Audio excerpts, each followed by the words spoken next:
me finish with this story. We go to China from time to time, and we train leaders. And this time we brought up 22 leaders from the Hunan province, and they rode 13 hours on a train to get to a hotel that they came up 2 by 2 in these elevators so as to not draw any attention. And then they got to a hotel room, a little apartment room. It's only about 700 square feet. In the little living room, no air conditioning, hardwood floor, 22 sat there. I came in, and when you teach in China, you start at 8 in the morning and you don't get done till 5 at night. You teach the whole day. They were sitting there, all 22 of them, and I looked around and I said, now, if we get caught, what will happen to me? They said, oh, you'll get deported in 24 hours and we'll go to prison for 3 years. I said, you're kidding. How many of you have been in prison for your faith? Out of 22, 18 raised their hands. I thought, no way.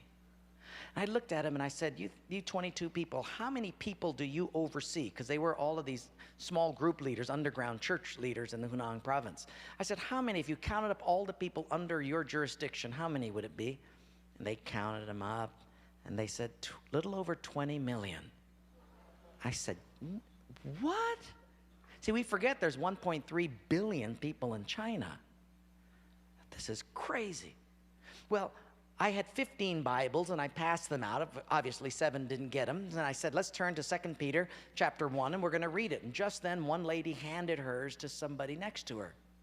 And I thought, interesting.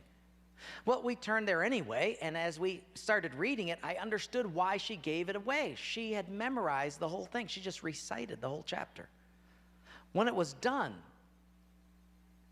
I went over to her at a break, and I said, you recited the whole chapter. She says, oh, yes, I've memorized many chapters. I said, where did you memorize so many chapters? She said, in prison. I said, you have much time in prison. So I said, but don't they confiscate the Bible? She said, yes. So people bring in scriptures written on pieces of paper, and they bring it in. So I said, but then if they find that piece of paper on you, won't they confiscate that? She said, oh, yes, that's why you memorize it as fast as you can. Because even though they can take the paper away, they can't take what's hidden in your heart. I thought, wow. Well, after 3 days, you fall in love with these people.